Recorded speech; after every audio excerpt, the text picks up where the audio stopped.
और पहले बात करेंगे पी चिदम्बरम की। पी चिदम्बरम कल जेल से रिहा हुए, जमानत मिली। 106 दिन जेल में गुजारे पी चिदम्बरम ने। आज उन्होंने मीडिया से बात की, प्रेस कॉन्फ्रेंस की। प्रेस कॉन्फ्रेंस में चिदम्बरम ने कहा कि आप तमाम से, यानी मीडिया वालों से बात करके उन्हें खुशी महसूस हो रही है।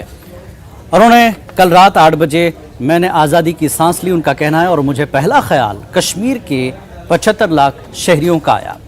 4 अगस्त से वो आज़ादी के बुनियादी हक से महरूम है। I'm glad to speak to you exactly 106 days after I last spoke to you. As I stepped out and breathed the air of freedom at 8 p.m. last night, my first thought and prayers were for the 75 lakh people of the Kashmir Valley who have been denied their basic freedoms since August 4, 2019. I am particularly concerned about the political leaders who have been detained without charges. Freedom is indivisible. If we must preserve our freedom, we must fight for their freedom. In the last 106 days, I was strong in spirit, and I become stronger because of the following. 1. My record as minister and my conscience are absolutely clear. 2. My family trusts in God. 3. We have total confidence that the courts will ultimately render justice. Let us leave the matter at that and turn to the most pressing and explosive issue of the day, which is the state of the economy. और इधर कांग्रेस का शहरी तरमीमी bill पर मौक़िफ़ सामने आया है। राहुल गांधी ने कोझिकोड में मीडिया से बात की। उन्होंने कहा कि हम किसी भी तरह के तफरीक के खिलाफ हैं। Discrimination against anybody in this country. Yeah. So anybody who discriminates against anybody who's Indian, we are against them. That is our line. We believe that India belongs to everybody, all communities, all religions, all cultures. Thank you. और वहीं BSP सदर मायावती को भी शहरी तरमीमी bill मसवदे से वो मुत्तफिक नहीं है। उन्होंने सरकार से कहा कि इस बिल पर दोबारा गौर किया जाए।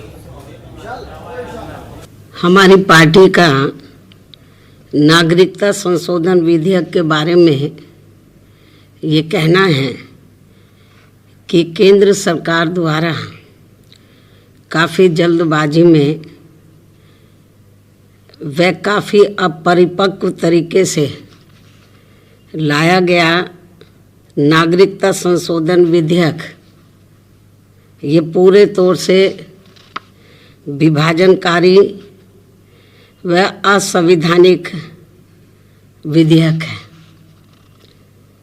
अर्थात इस विधेयक के जरिए इनका धर्म के आधार पर नागरिकता एवं नागरिकों में धर्म के आधार पर भेदभाव आदि पैदा करना, ये परम पूज्य बाबा साहब डॉक्टर भीमराव अंबेडकर के मानवतावादी एवं धर्मनिरपेक्ष संविधान की मंशा व बुनियादी ढांचे के एकदम विरुद्ध कदम है। इसलिए बीएसपी इस बिल के वर्तमान स्वरूप से बिल्कुल भी सहमत नहीं है। पूरे मुल्क में ख़वातीन की जिन्स हिरासानी को लेकर गम और गुस्से का इजहार किया जा रहा है, एहतजाज किए जा रहे हैं, लेकिन लगता है कि मामला थमने का नाम नहीं ले रहा है। ख़वातीन आज भी मुतासर हैं। मार्च में मुतासरा इस्मत रेज़ी की मुतासरा ने अपने साथ इस्मत रेज़ी की रिपोर्ट लिखाई थी। आज उसे ज़िंदा जलाया गया है। तो ज़िंदा जलाने की इस कोशिश के साथ ही अब सवाल उठ रहे हैं पुलिस के ऊपर। लेकिन पुलिस का कहना है कि उन्होंने तमाम 5 जो है मुलज़मीन को गिरफ्तार कर लिया है। तो एक तरफ कसूरवारों को सख्त से सख्त सज़ा देने के मुतालबे किए जा रहे हैं, दूसरी जानिब ख़वातीन के खिलाफ तशद्दुद का सिलसिला थमता मालूम नहीं हो रहा है। ताज़ा मामला उत्तर प्रदेश के उन्नाव ज़िले से है। यहाँ आबरू रेज़ी की एक मुतासरा को जिंदा जलाने की हरकत की गई। मुतासरा को इलाज के लिए लखनऊ रेफर किया गया है। इस मामले में तमाम 5 मुलज़मीन को गिरफ्तार कर लिया गया। और आपको बता दें, असल मुलज़िम शिवम त्रिवेदी को बताया जा रहा है।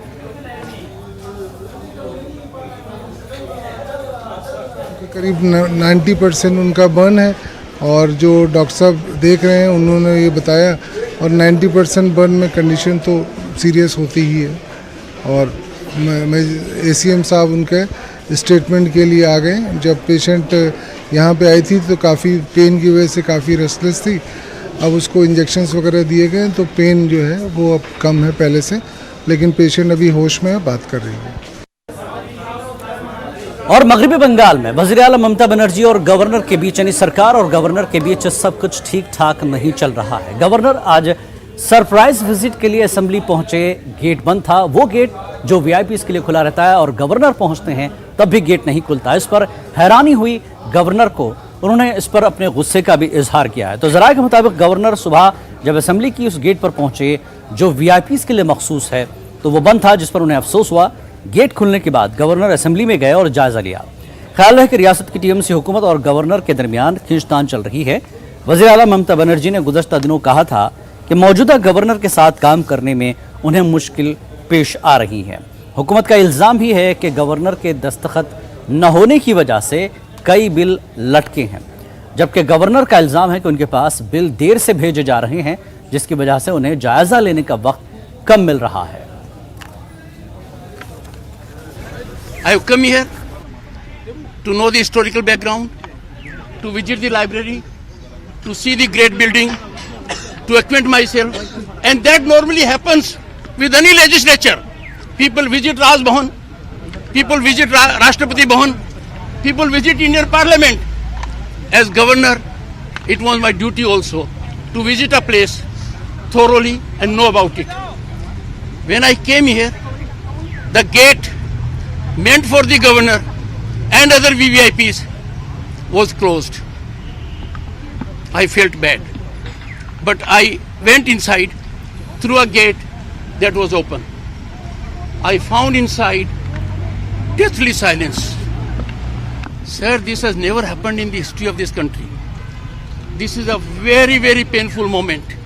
You can't make legislature captivity of such whimsical exercise. My heart today is bleeding. How can this ever happen in a temple of democracy?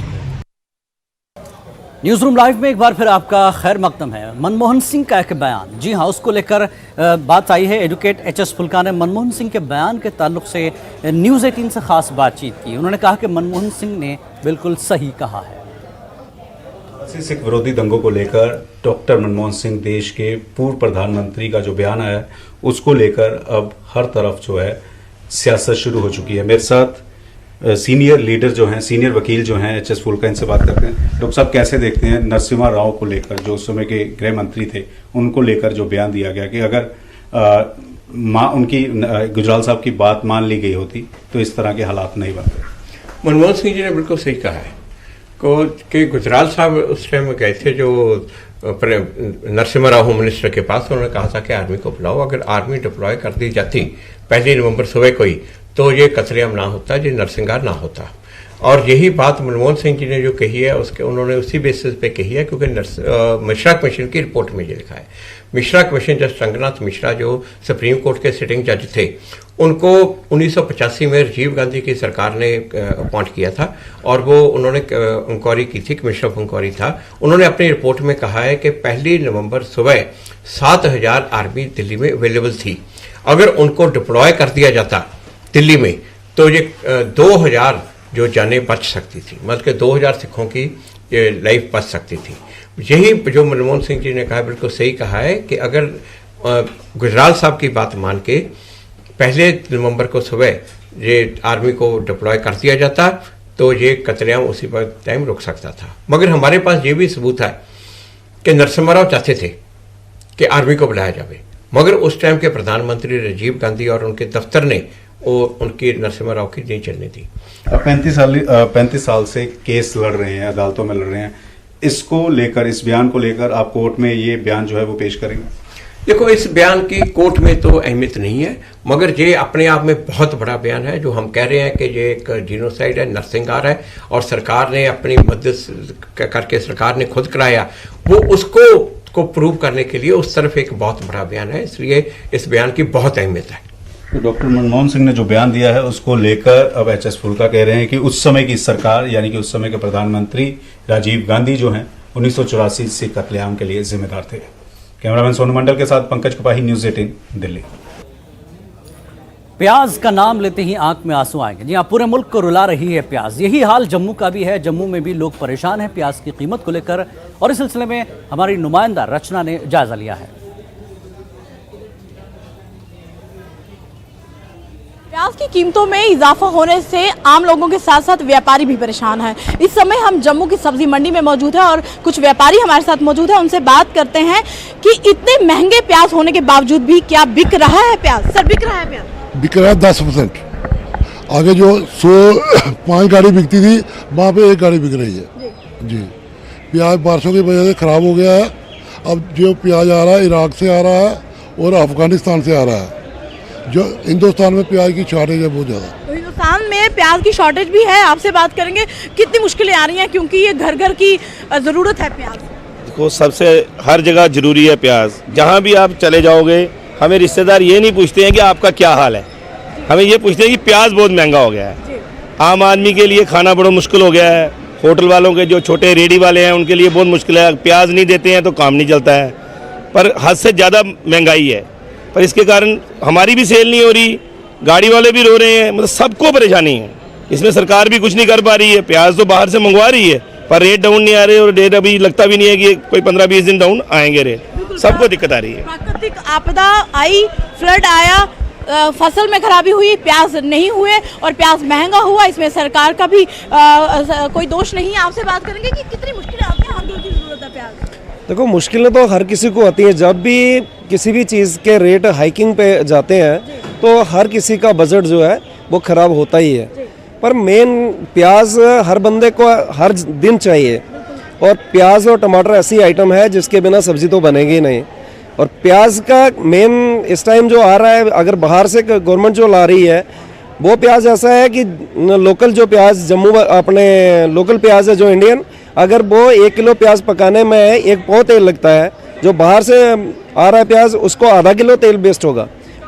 साथ में उसकी प्रोडक्शन भी अच्छी नहीं है। तो प्रोडक्शन अच्छी नहीं है क्योंकि इंडियन प्याज जो है उसमें कमी देखी गई है। प्याज इराक और अफगानिस्तान से आ रहा है, लेकिन अब प्याज के रेट क्या कम होंगे या फिर लोगों को प्याज के जो अपनी ज़रूरत है घर की वो कम करनी पड़ेगी, ये अब देखना होगा। क्योंकि अब बढ़ते दामों में, क्योंकि हर 10 मिनट के बाद सोने के भाव की तरह प्याज के बढ़ रहे हैं रेट। वीडियो जर्नलिस्ट चांद के साथ कोमल सिंह, न्यूज़ 18 जम्मू। तो ये थी हमारी नुमाइंदा जम्मू से कोमल, जो तफसीलात दे रही थी जम्मू के आवाम की, जहां पर प्याज की कीमतों को लेकर लोग परेशान हैं। वैसे रचना हमारी नुमाइंदा दिल्ली की है, वो भी हो सकता है प्याज से की कीमतों को लेकर काफ़ी वो इस तरह की टिकटाक करती हैं, वो भी परेशानी ही होगी प्याज को लेकर। आइए रुख करेंगे दिल्ली का ही। फ़ज़ाई आलूदगी में दिल्ली में एक बार फिर इजाफा हुआ है। कुछ दिनों पहले इसमें कमी देखी जा रही थी, लेकिन आज फिर से फ़ज़ाई आलूदगी में दिल्ली में इजाफा दर्ज किया गया है। और इस सिलसिले में रवि कुमार मिश्रा, दिल्ली के हमारे नुमाइंदे, ने मौसम का जायजा लिया है। देखते हैं। दिल्ली में प्रदूषण की समस्या एक बार फिर से परेशान करने की स्थिति में है। इस वक्त मैं मौसम विभाग के सामने मौजूद हूं और आप देख सकते हैं कि एयर क्वालिटी इंडेक्स मेरे सामने है और हवा में कितना प्रदूषण है उसकी मात्रा एयर क्वालिटी इंडेक्स दर्शाता है। इस वक्त मैं लोधी रोड इलाके में हूं, तो ये लोधी रोड इलाके का जो वातावरण है उसकी स्थिति के बारे में बता रहा है। और हवा में इतना प्रदूषण है कि आने वाले समय में ये समस्या और भी गंभीर रूप से लोगों के सामने आने वाली है। प्रदूषण इतना है कि लोगों को सांस लेने में दिक्कत का सामना करना पड़ रहा है और स्वास्थ्य संबंधित समस्याएं उनको फेस करनी पड़ रही हैं। आप देख सकते हैं कि अंक तालिका में ओजोन, नाइट्रोजन ऑक्साइड और कार्बन मोनोऑक्साइड की मात्रा यहाँ दिखाई जा रही है, जो कि हवा की गुणवत्ता को बता रहा है। आने वाले समय में अगर आप मौसम विभाग की बात माने और प्रदूषण नियंत्रण बोर्ड की बात माने तो PM 2.5 और भी भयानक स्थिति में दिल्ली की हवा में मौजूद होगा।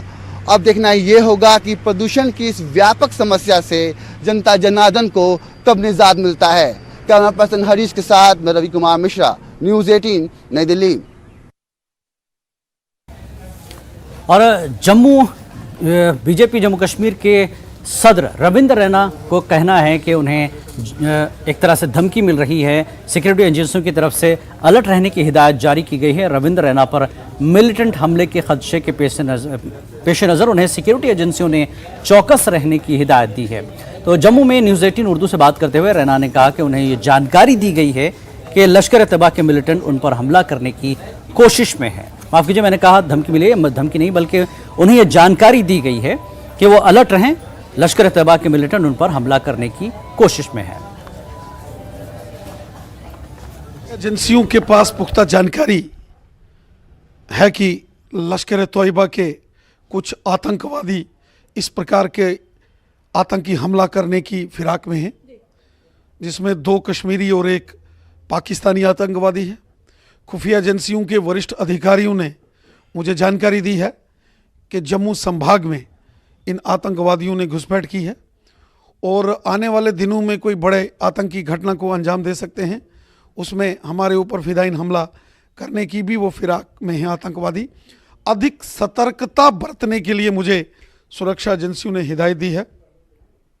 पाकिस्तान के आतंकवादी कायर हैं, बुज़दिल हैं, डरपोक हैं, गीदड़ हैं और धारा 370 के टूटने के बाद पाकिस्तान ने पूरा प्रयास किया जम्मू कश्मीर में खून खराबा हो।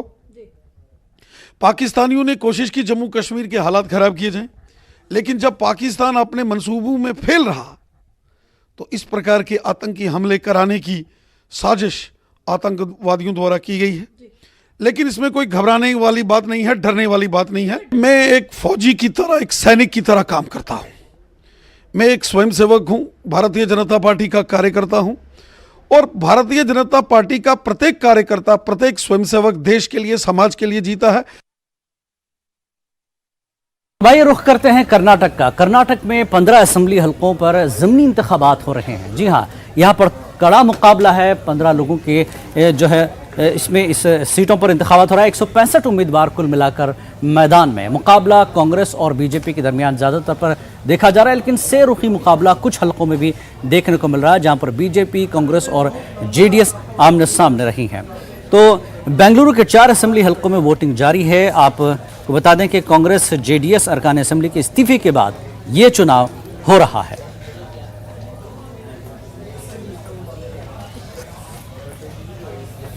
और इस मामले पर हमारे नुमाइंदे रऊफ अहमद हलूर हमारे साथ जुड़ चुके हैं, उनसे बात करते हैं। रऊफ, इस वक्त क्या अपडेट आप देंगे? काफ़ी वक्त गुजर चुका है, 1 बज चुका है, क्या देखने को मिल रहा है?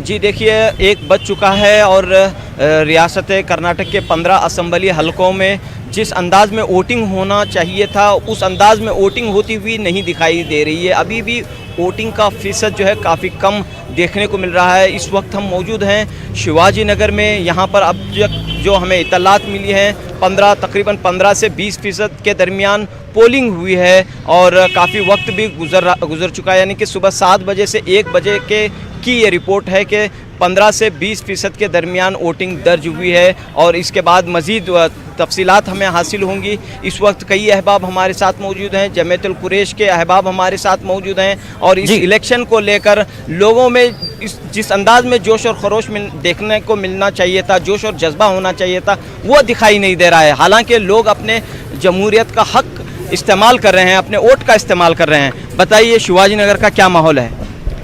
शिवाजी नगर का माहौल जो है ये सियासतदाना की तरफ से पूरा बिगड़ गया है।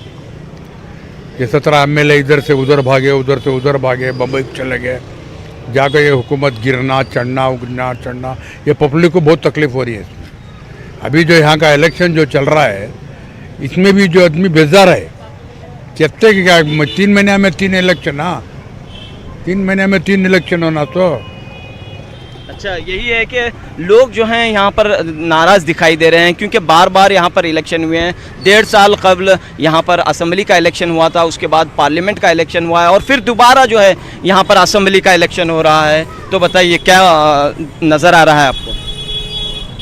मैं क्या बताऊँ, हालात साजगार नहीं है, फिर भी कोशिश है इंशाल्लाह वोटिंग पूरी होना चाहिए।